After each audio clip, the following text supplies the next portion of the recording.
Welcome to Maverick Voices. I'm Patrick. This is our first episode. Maverick Voices is the podcast for you, our MTC community, to share your stories and your journey to MTC. This week, we have an excellent first guest. We're talking to Will. Will brings so much energy and enthusiasm to the conversation and has a unique perspective on being a student at MTC.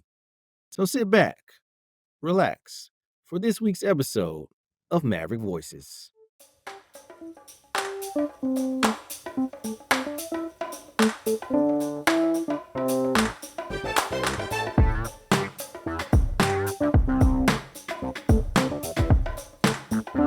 So, welcome to the Maverick Voices podcast. I'm Patrick Bennett, Chief Diversity Officer at Midlands Technical College. And the purpose of our podcast is to share different voices across the Midlands Technical College community from faculty, staff, and students. And today I have Will Turner. So, Will, if you could tell us to start off with what school you are in, as well as a little bit about yourself. So, what you do in your free time, that type of stuff. All right. So my name is Will Turner, and I'm in the School of Social and Behavioral Sciences here at Midlands Tech. I work at Trader Joe's. I have a 6-year-old. Her name's Ember. And on my free time lately, because I work full time and go to school full time, is normally spend that time working on my schoolwork. However, this semester I've had the opportunity of doing our freshman seminar, and it for the School of Social and Behavioral Sciences, we have a bucket list of things that we have to do, and some of those are social and cultural. So I've had to have the opportunity to use some of my schoolwork time to get out in the community and see what's going on in Columbia, such as going to Soda City Market, going to the zoo, a few of our festivals. I just went to the Boiled Peanut Festival this past week. It was a good time, and it's nice to get out and see what we have to offer here in Columbia. So let's follow up on that. You said you are in social behavioral sciences, right? So tell us why SBNS, or why that school? Why did you choose that school? All right. So when I first started Midlands, I actually was in the English humanities, School of Humanities, and I was pursuing English, and I was taking the general psychology course, and it spoke to me. I'm a people person. I enjoy helping people, and it really motivates me to learn to see how we act and how we behave and how we make the decisions that we make and what affects us in our environments and how our personality interacts with us every day and what we're able to do with that knowledge with other people in the community. And so it was really funny. So how I got to Midlands Tech is I'm standing in the line at Trader Joe's, and Dr. Belton, Elaine Belton, she's now my mentor and a professor here at Midlands and for personal psychology and general psychology. She went through my line and we had a little conversation about school, and she said, well, Midlands Tech is free. And so I joined Midlands Tech and didn't realize that I was gonna really want to be in the School of Social and Behavioral Sciences. But when I got to her class, it just clicked. And so here I am now, and I enjoy every minute of it. So I want to kind of follow up with it. You talked about meeting Dr. Belden in the line. Can you give us your initial thoughts and feelings when you first decided to attend MTC? Yeah, well, I'm 32 years old, and I have been through this wonderful life journey of life, and I'm here in Columbia. I come from a background. I was up in Greenville as tree farming and working in landscaping, and unfortunately, my girlfriend passed away of Mm. COVID, and so then I went back down to Beaufort, where I'm from. I was there for about a year, and then my parents had moved up to Columbia, and I decided, hey, I'm gonna come up to Columbia and see what all this is about. So I'm sitting in the line at Trader Joe's, and Professor Belton comes through my line and tells me about the school being free for tuition. And my initial thoughts and feelings was, when I have time for this, I really need to sign up for this and try to, move forward in my education. I had went to Georgia Southern University many years ago, and I didn't really complete my international studies degree. And so one of my goals in life has always been to have a higher education and truly receive my PhD. And so I initially didn't really think that, I was like, hey, when I have this time, I really need to go sign up. But what happened was the time came, and I was just really grateful for the opportunity to be able to get back into school. And it has just been a wonderful ride since then. So, Will, I don't know if I mentioned this previously when we talked before, but I am a Georgia Southern graduate. So I went to Georgia Southern in my undergrad. So Okay, go Eagles, I, hail Southern. yeah, go Eagles. I was an Eagle through and through, So Yeah. I can definitely relate to you on Statesboro. You might have been down there when I was down there around that time I was down there. And Yeah, possibly. Yeah, I was there from 2009 to 2011. yeah, I So, was definitely I was definitely down there with you, I was definitely eh, down. Um, yeah, life happens, and I wasn't able to finish my degree there. I had some family things go on, and so yeah, it was a good time. Georgia it Southern was was a good. good time. So, what was so you went to, a four-year institution previously, as you stated lastly, but how would you compare that experience to your community college experience? So what were your expectations when you came to Midlands versus reality? So how would you compare those two experiences? Well, so I wasn't really expecting the community involvement that is at Midlands that I had previously at Georgia Southern. So a little background about Georgia Southern: it's in Statesboro, Georgia, and it's a large school in the middle of this very tiny town. And so the school is kind of what makes the entire area. When there's no students there, there's nobody in Statesboro. And so coming into the community college here in Columbia, I just was thinking, okay, this is here. I go, I come and get my credits, and then I move on. But it really is way more than that. And I think maybe because I'm not really sure, but because we're in this Columbia area, the city setting and everything, there's just so much involvement and so many things going on, and inclusion and equity and just everything that is really not what I expected, and I'm really glad that we have all the opportunities and the advancements and things that were here that I didn't realize. The staff that is just absolutely amazing, and everybody's really dedicated just for to make sure that you can to achieve the goals that you want to achieve. And it really blew my mind to see how involved everybody is at Midlands. I originally thought that this 2-year college was just going to come here and get my credits, and really it has given me so many more opportunities than I ever would have thought. Wonderful. So you talked about Dr. Belton as to your mentor, but can you describe maybe another person or another memorable class or professor that you've taken? Okay, so right now I'm in Jordy Fernandez, Mr. Fernandez's Bio 101 class. Um, Going into biology, I'm not very strong suited in biology. It, Still am not very strong suited in biology, but Mr. Fernandez is a very, very knowledgeable professor, and he, for me at least, and when I get into a class, I want to interact with the faculty, with the professors, to so that I can create that bond and understand when I have an issue. I feel comfortable saying, "Hey, I have an issue. I don't understand this." And Mr. Fernandez is really wonderful about taking that time, especially if you get to go to office hours with any of your professors. I find it's really nice to be able to connect with them. Also, Professor Finn's Eileen Finn, she's the intro into theater professor, and we kicked it off really well my first semester. Was able to just have a really fun and uplifting interactions there. Did a little bit with the Maverick info videos, which were really, really fun to do. Something I had never done. Again, something that Midlands Tech, a 2-year college, I would have never thought we were going to be shooting videos at Midlands Tech. So it's just so many, a wide range of things. I'm going to get back into something else too. meeting Ben Gaston, the dean of STEM.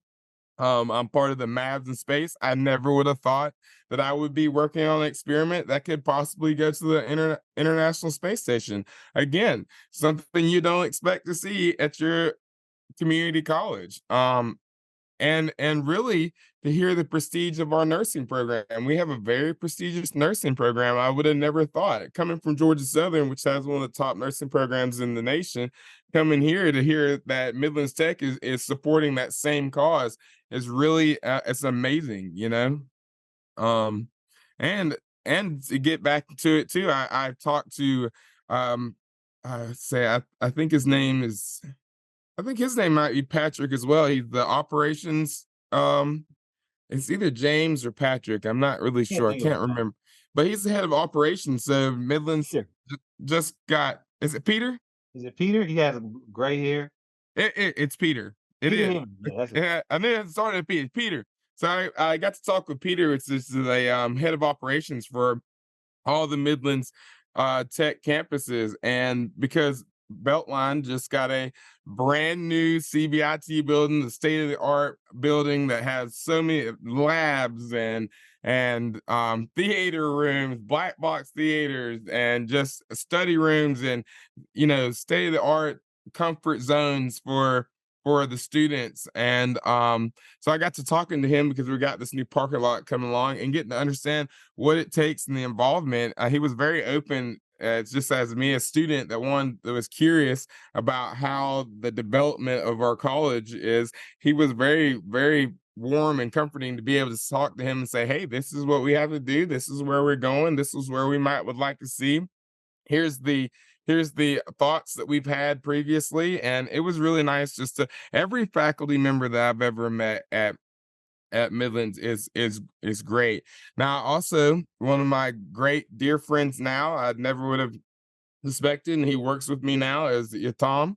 He was with me in English 101. I retook the English 101 class so I could have a refresher on writing papers and essays, which I hadn't done over a decade. And so that was really nice to meet him. We had the general ed, and now we go to breakfast and talk with each other. He's 32 as well, so it's just nice to have somebody to connect with, somebody that might have that same journey or path that you had, having that distance, that time away from it, higher education, to get back to it. And I find you see a lot of that in at Midlands. You're able, it's not just a younger generation, it's also it's involved with multiple generations. I was in a education class with a young lady named Queen. She's, I say young, but she's definitely older than I am. And she's working on her nursing degree and she's enjoying it. You just get to see a broad range of students.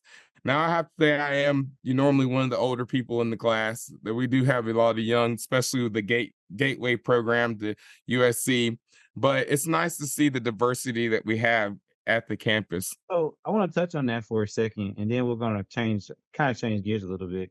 Um, so how is it you guys been a student that's returning? Some may say non-traditional students, so between 18 and 24, 25, something like that. How has it been interacting with students that are 18, 19, or older than you? Like I know you kind of touched on it briefly, but have you shared any wisdom with them? Have anybody older share wisdom with you? Kind of tell us a little bit about that. Okay, so when you're 18 to 22 and you're going to college, you don't really know what's going on. You're just kind of here. You're getting soaking up the information that you can. And I find that, that most of the 18, 20 year olds are kind of drawn in. They don't really want to, I would say they're more introspective, or not introverted. They're more introverted, so when I come into the classroom and I'm there normally pretty early, it's good morning. How's everybody doing? You got to say, hey, come on, let's get everybody in their thinking minds. We ain't got time to sit here. We all want people to interact. And so I normally get some laughs. And the first day of classes, everybody, they're like, oh man, this guy right here is coming in. He's full excited. But by the middle of the semester, I normally have interacted with all these younger students that now they're interacting with everybody, and now they're asking questions, and now they feel comfortable. So I really enjoy getting to talk to the younger students, mainly because, you know, I understand that I wouldn't say fear, but the anxiety that's associated with coming in and being somewhere different, especially when it gets to higher education and not knowing exactly where you're going to be at or how you feel about everybody around you, and to be able to just open them up out of their shells is really wonderful. And I think it really helped them create that faculty student relationship as well, because before they might have never even said a word in class or be afraid to speak up. But after you get them talking to them a little bit, and every day before the professor comes in, how'd you do? How'd you do your homework? All right, come on now, we got to step it up a little bit and hold each other accountable, and I think they really enjoy that. So I want to kind of get a little personal for a second. So you mentioned you have a 6-year-old daughter. So how do you balance, school and being a parent and your job? How are you balancing that? Okay, so well, my daughter lives in Beaufort, so we have a distance relationship, but she comes here very regularly. And so you just have to, luckily in today's age of technology, FaceTime is very readily available. We have phones that you can put a picture to each other instantaneous. And so for that part, it's easy to make time for that. But when she's with me, and I'm gonna give an instance for this semester, um, like going back to the social and the cultural aspects of our freshman seminar, she was here. It was like, hey baby, we're gonna go to the Soda City Market. And I had that opportunity to incorporate school and my daughter at the same time and say, come on. And we went, we got all kinds of good fruits and vegetables and little crafts and Pokemon hats and whatever she wanted. And so, you know, you always have to have balance for family. Family is very big in my thoughts.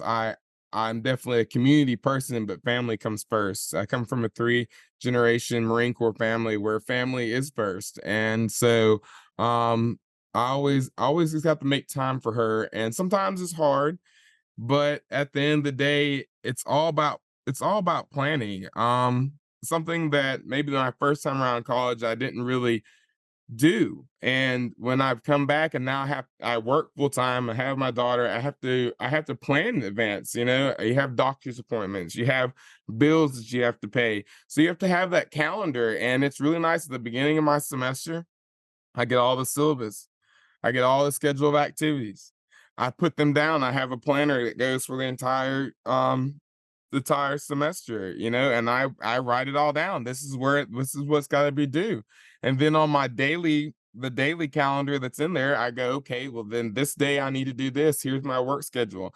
This day I got to do this. This day I have to do that. And I normally plan it so that I'm ahead in school. So when I have things that I need to do, I'm not sides blinded by, hey, I have to have this paper due, or hey, I have this exam tomorrow. No, I try to stay ahead of that. And I even have a desk calendar that's a weekly calendar that I can go with. That way I'm not opening up this book every day. I can go, hey, this is what I'm doing for the week. And that way, that helps me be prepared to have good time management. And I have to say that's something that took me a long time to learn. Wasn't something that I just came into, college at 18 years old or 17 when I went, that knowing that that's really what helps make you successful. And I think that's something that Midlands Tech really does well, is they really prepare you for your college career. And I say career because this is a job. I am in a job. This is my second job. I have to have my first job to pay my bills and support myself.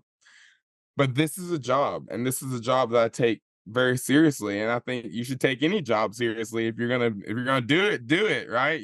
So this is I think that Midlands Tech really does a great job at teaching you how to be successful. So, Will, you kind of touched on in your last answer. So, what other lessons, or give us some lessons you've learned about education, or lessons you've learned about college? You can say prior, when you went prior, or just recently. What have you learned, and what could you tell others in terms of expectations versus reality, and things they should know going to college or MTC in general? Okay, so I do come from a line of educator. Well, my mother was a is a retired educator and librarian. She retired from Georgia and from the state of South Carolina.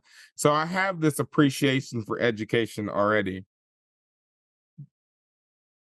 But when you're going into school, you have to have that determination already. I'm going to college. I made this choice to go to college.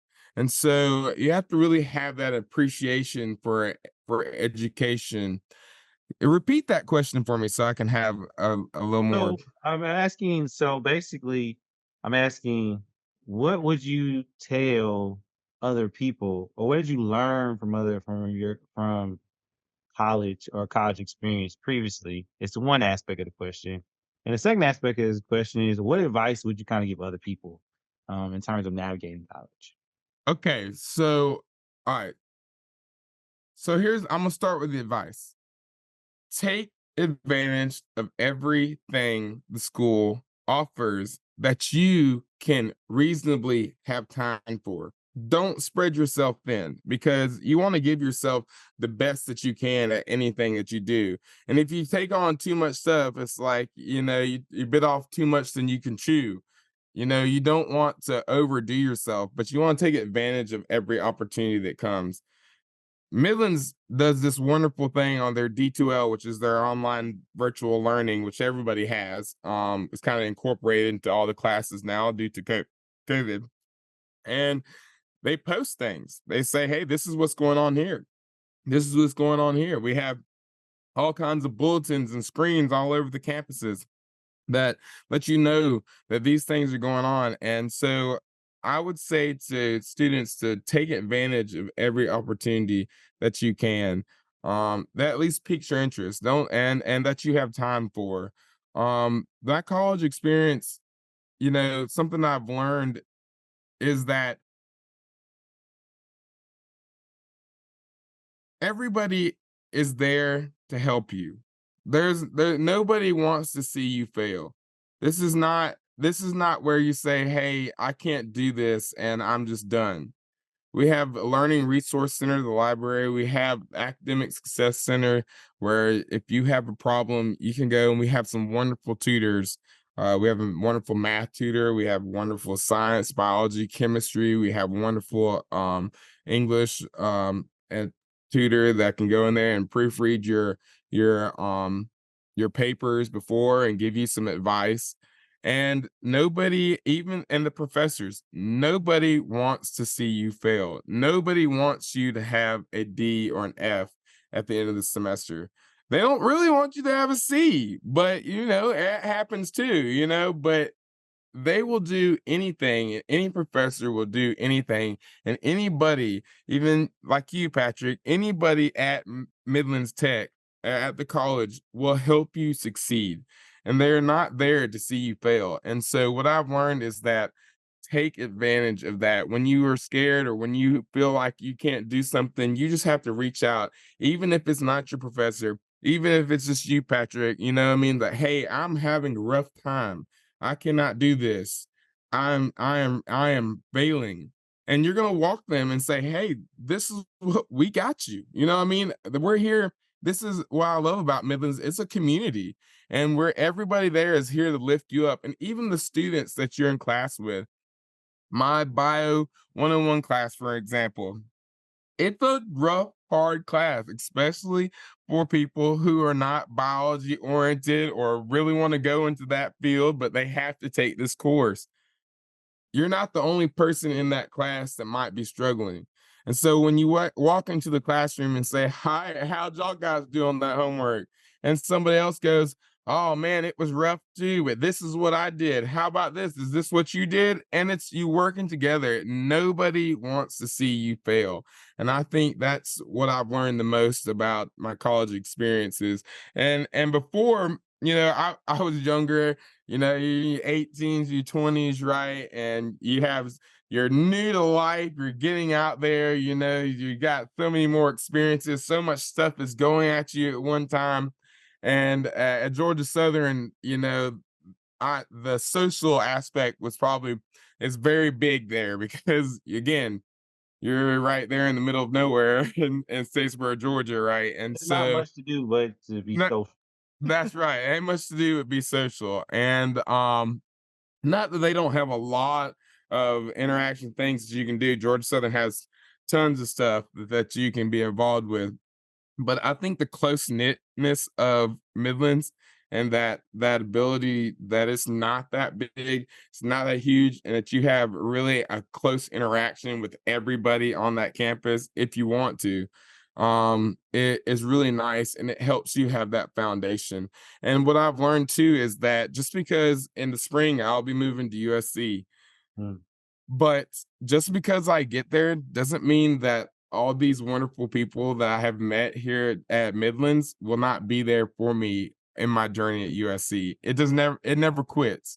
You make that relationship with the professors, you make that relationship with you, Patrick, and you're able to say that, hey, I'm part of this, even if I continue to go somewhere else. We can look at our current president of the college. He was a graduate of Midlands Tech. That Midlands Tech never leaves you. That college experience never leaves you. Even professors at Georgia Southern that I have, they never leave you. It's something that college does. It is just part of where you are and part of the growth that you make and the part of the growth that you continue to do all the way until you pass college. Maybe even go into grad school.